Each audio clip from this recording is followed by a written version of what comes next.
पछिल्लो समयमा यस बाख्रा पालन व्यवसायबाट घाटा भएका कारणले पलायन हुनेको सङ्ख्या पनि दिनानुदिन बढ्दो क्रममा छ।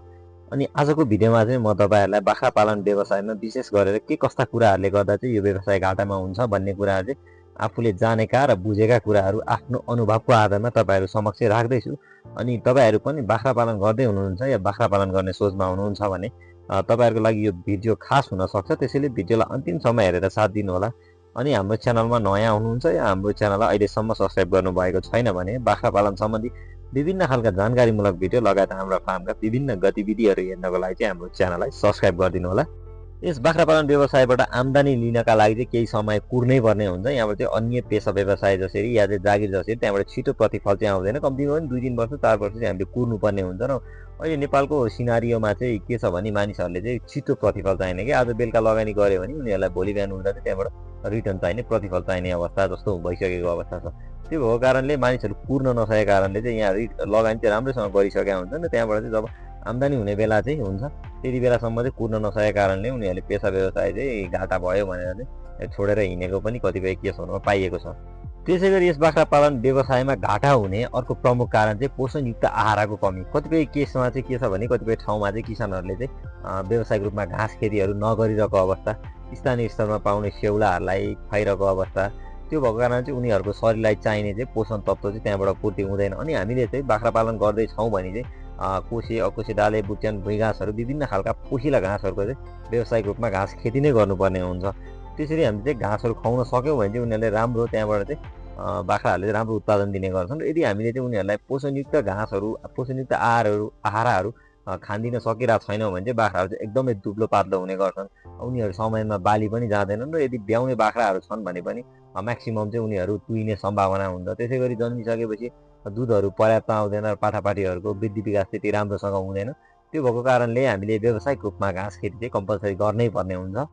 कतिपय किसान साथीहरू चाहिँ प्राविधिक ज्ञानका कमीले पनि यस बाख्रा पालन व्यवसायबाट चाहिँ पलायन भइरहेको अवस्थामा छन्। प्राविधिक ज्ञान चाहिँ केही हदसम्म हामी किसानहरूलाई चाहिँ हुनुपर्ने हुन्छ। भन्नेको तात्पर्य चाहिँ हामीले हाम्रो पशु वस्तुहरू बिरामी भएको चाहिँ थाहा पाउनुपर्ने हुन्छ। यदि बिरामीहरू भइरहेछन् भने हामीले सामान्य उपचारहरू चाहिँ हामी आफै गर्न सक्षम हुनुपर्छ।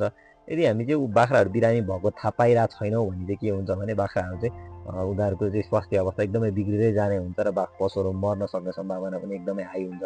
त्यसै गरी त्यहाँ बिरामी पशुहरू चाहिँ यदि ब्याउने बाख्राहरू चाहिँ बिरामी भइदियो भने त्यहाँबाट पनि पाठापाठीहरू चाहिँ तुइने सम्भावना हाई हुन्छ।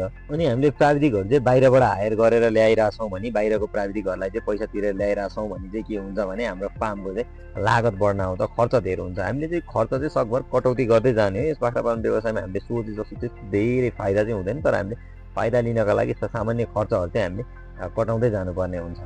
त्यसै गरी समय समयमा आउने विभिन्न खालका रोग सङ्क्रमणहरूले पनि बाख्रा पालन व्यवसायमा चाहिँ एकदमै ठुलो क्षति पुर्याउने गर्छ। कहिलेकाहीँ चाहिँ के भइदिन्छ भने पिपिआर, खोरेक जस्ता महामारी रोगहरूले चाहिँ हाम्रो फार्ममा गोठमा भनौँ न त्यहाँ चाहिँ आक्रमण गर्ने गर्छ र बाख्राहरूको सङ्ख्या चाहिँ एकदम धेरै मर्ने गर्छ।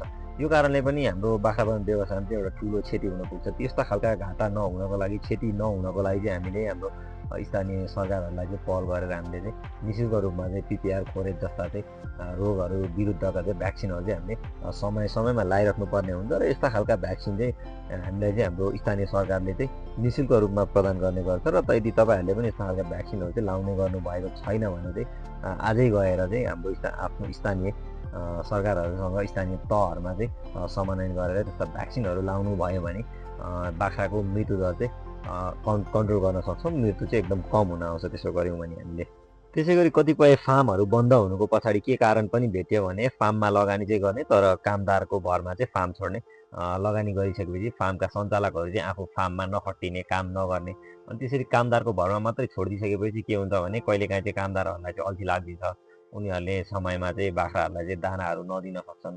अनि विभिन्न खालका रोग सङ्क्रमणहरू लाग्यो भने त्यहाँ चाहिँ राम्रो खालको उपचारहरू पनि नगरिदिन सक्छन् या चाहिँ उनीहरूले चाहिँ सबले गाली गर्छ भनेर चाहिँ बाख्राहरू बिरामी भएको नभनिदिन पनि सक्छन् कतिपय अवस्थामा। अनि बाख्राहरूले चाहिँ बोका खोजिरहेको अवस्था छ भने उनीहरूलाई अल्छी लाग्यो भने बोकाहरू नलाइदिने। यस्ता कारणहरूले गर्दाखेरि पनि बाख्रा पालन व्यवसायमा चाहिँ ठुलो क्षति पुग्न आउँछ। हेर्दा चाहिँ यो सामान्य हो, तर यसले यस्तो खालको चाहिँ हामीले चाहिँ कामदारको भरमा मात्रै छोड्यौँ भने हामीले त्यहाँबाट पनि राम्रो प्रतिफल लिन सक्दैनौँ, एकदमै ठुलो क्षति हुन पुग्छ। त्यही भएको कारणले हामीले चाहिँ लगानी गर्दैछौँ भने हामी आफ्नो काम आफै गर्नुपर्छ। यदि कामहरू गर्दैमा हामी सानो हुँदैनौँ त्यो भएको कारणले हामीले हाम्रो काम चाहिँ आफैले गर्नुपर्ने हुन्छ र यदि हामीले चाहिँ काम आफूले भ्याइरहेको छैनौँ भने कामदारहरूसँग त राख्नै पर्यो र कामदारहरू राख्दाखेरि हामीले चाहिँ राम्रोसँग कामदारहरूलाई चाहिँ सुपरभिजन गर्नुपर्छ, अब्जर्भहरू गर्नुपर्छ। हामी सँगसँगै काम गऱ्यौँ भने त्यसबाट पनि अलिकति घाटा हुने सम्भावना चाहिँ एकदम कम हुन आउँछ। नेपाल भारत बीचको खुला सीमाका कारणले पनि नेपालमा चाहिँ बाख्रा पालन गरिरहेका व्यवसायीहरूमा चाहिँ ठुलो क्षति पुगेको छ, घाटा पुग्न गएको छ। के हुन्छ भने भारतमा चाहिँ उहाँका किसानहरूलाई चाहिँ भारतीय सरकारले चाहिँ विभिन्न खालका अनुदानहरू, सब्सिडिजहरू चाहिँ दिने गर्छ र उहाँको चाहिँ किसानहरूको चाहिँ उत्पादन लागत एकदमै कम हुन आउँछ। त्यो भएको कारणले चाहिँ नेपालमा चाहिँ उत्पादन लागत अलिक बढी हुन आउँछ। त्यही भएको कारणले इन्डियामा चाहिँ एकदमै सस्तोमा खसी बोकाहरू नेपालमा आइदिन्छन् र जति पनि मासु व्यवसायीहरूले चाहिँ नेपालको खसी बोकाहरू नकिनिदिने अनि नेपालको किसानहरू चाहिँ बेच्नु पऱ्यो भने चाहिँ अलिकति घाटै खाएर बेच्नुपर्ने अवस्था भएको कारणले पनि यस बाख्रा पालन व्यवसायमा चाहिँ अलिकति ठुलो समस्या भइरहेको छ पछिल्लो समयमा। यस्ता समस्याहरूलाई न्यूनीकरण गर्न चाहिँ नेपाल सरकारले चाहिँ विभिन्न खालका पहलहरू गरिदिनुपर्ने हुन्छ।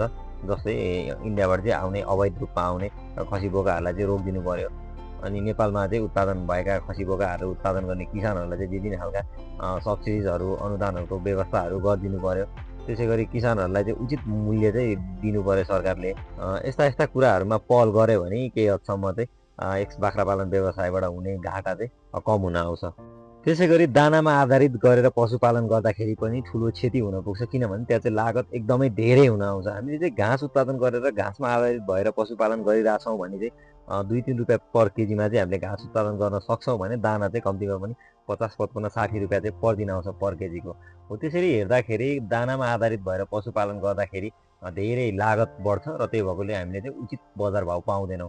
हो त्यसरी हेर्दाखेरि हामीले चाहिँ अघि भने चाहिँ घाँसमा आधारित भएर चाहिँ पशुपालन गर्न सक्यौँ भने खर्च एकदमै कम हुन आउँछ र हामीले चाहिँ फाइदा बढी लिन सक्छौँ।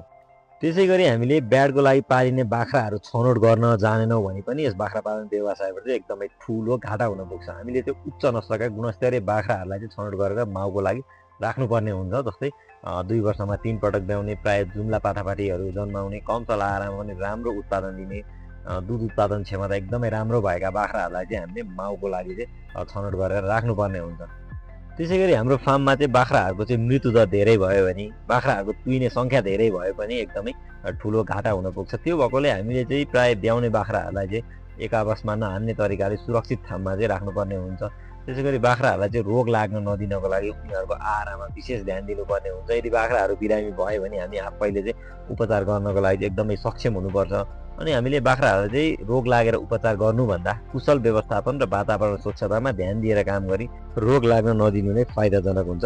तपाईँहरूलाई हाम्रो भिडियो कस्तो लाग्यो कृपया सल्लाह सुझाव दिँदै गर्नुहोला। भिडियो मन पर्यो भने भिडियोलाई एक लाइक गरिदिनु होला। तपाईँहरूले यो भिडियो कुन ठाउँबाट हेर्दै हुनुहुन्छ आफ्नो ठेगाना तलको कमेन्ट बक्समा राखिदिनु होला। अनि अझै पनि हाम्रो च्यानललाई सब्स्क्राइब गर्नुभएको छैन भने कृपया च्यानललाई सब्स्क्राइब गरिदिनु होला। अन्तिमसम्म भिडियो हेरिदिनु भएकोमा यहाँहरू सबैलाई धेरै धेरै धन्यवाद। हजुरहरूको दिन शुभ रहोस्।